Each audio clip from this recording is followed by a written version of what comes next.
Hello viewers, কেমন আছেন সবাই? আজকের ভিডিওতে আমি দেখাবো আপনারা যখন বিজয় দিয়ে বাংলা টাইপ করবেন তখন দেখবেন কিছু কিছু ওয়ার্ড টাইপ করার সাথে সাথে চেঞ্জ হয়ে যায়।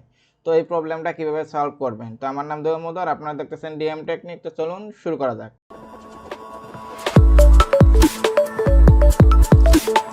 তো আমি বাংলা টাইপ করি, দেখেন লেখছি বাংলাদেশ, হয়ে গেছে কি। এরপর আরেকটা টাইপ করি, দেখেন দুটো কিন্তু চেঞ্জ হয়ে গেছে। এখন এই প্রবলেমটা সলভ করার জন্য আপনারা যে কাজটা করবেন, এখান থেকে যাবেন অফিস বাটন, এরপর এখান থেকে যাবেন এই যে ওয়ার্ড অপশন, এরপর এখান থেকে যাবেন এই যে প্রুফিং, এটার উপর ক্লিক করবেন। দেন এই যে অটো কারেক্ট অপশন, এখানে ক্লিক করবেন। দেন এখানে যে টিকগুলো আছে সব টিকগুলো উঠিয়ে দেবেন, একটা টিকও রাখবেন না। দেন ওকে ওকে। এখন আমি এই দুইটা ওয়ার্ড আবার পুনরায় টাইপ করে দেখি ঠিক হয়েছে কিনা। প্রথমে লিখছিলাম বাংলাদেশ, এরপর লিখছিলাম পরে, দেখেন ঠিক হয়ে গেছে। তো এই ছিল আমার ভিডিও। এটা বুঝতে যদি আপনাদের কোনো সমস্যা হয় তাহলে অবশ্যই কমেন্ট করবেন, আমি রিপ্লাই দেবো। ভালো থাকবেন সবাই, নিজের খেয়াল রাখবেন। Thank you, bye, take care.